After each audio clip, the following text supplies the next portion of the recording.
శరీర సంబంధమైన బాధ, అప్పుల బాధ, అన్నిటికంటే ముఖ్యమైనది నరక బాధ. నరకములో పడే బాధకు మనం గురవుతున్నాం. ఆ నరకమును తప్పించే ప్రభువు యేసుక్రీస్తు మనకు ఉన్నాడని ఈ శుభవార్త మీకు చెప్పడానికి వచ్చాము. కనుక యేసు ప్రభుని రక్షకుడిగా అంగీకరించండి. మీ నోటితో యేసు దేవుడని ఒప్పుకొని ప్రార్థిస్తే పాపాలు క్షమిస్తాడు, రోగాలు తొలగిస్తాడు, దరిద్రం తొలగించి దండిస్తాడు. మీ పిల్లలు దీవించబడాలంటే, మీ పిల్లలు చదువులో ప్రయోజకులు కావాలంటే, మీ పిల్లలకు ఉద్యోగాలు రావాలంటే, మీకున్న వ్యాపారాలు దీవించబడాలంటే యేసు ప్రభు దగ్గరకు వచ్చి ప్రార్థన చేయించుకోనండి. ఆ యేసయ్య దైవజనుల ప్రార్థనల ద్వారా మీ వ్యాపారాలు దీవించబడతాయి, మీ భూపంటలు దీవించబడతాయి, మీ పశువులు గొర్రె మందలు దీవించబడతాయి. మీ పిల్లలు కూడా దీవించబడి ప్రయోజకులై ఆరోగ్యంతో ఉంటారంటే కృపదేవుడు మనకిచ్చేలాగా ప్రార్థన చేసుకున్నాం. ప్రభు మాటలు మరి గ్రామ ప్రజల హృదయాలలో ఫలింప చేయనుగాక. ఆమెను ప్రార్థన చేద్దాం.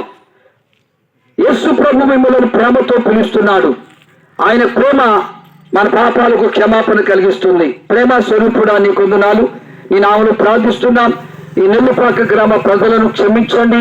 ఎవరెవరు ఏ బాధతో ఉన్నారు, ఎవరెవరు ఏ సమస్యతో ఉన్నారు, ఎవరెవరు ఏ కరువుతో ఉన్నారు, ఎంతమంది అప్పుల యుగలో కురుకుపోయి ఉన్నారు, ఎంతమంది నైనా త్రాగుడనే వ్యసనం, వ్యభిచారమనే పాపం, దొంగతనమనే పాపం, ఇలాంటి పాపాలతో ఉన్నారు. వారందరినీ పాపముల నుండి విడిపించండి.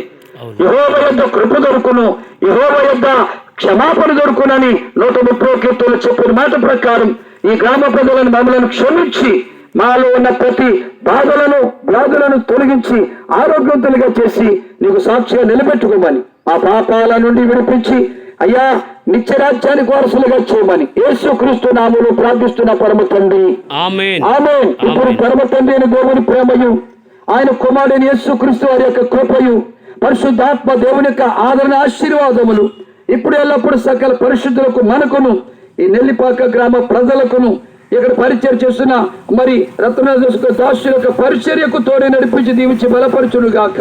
ఆమేన్. ఆమేన్. ఆమేన్.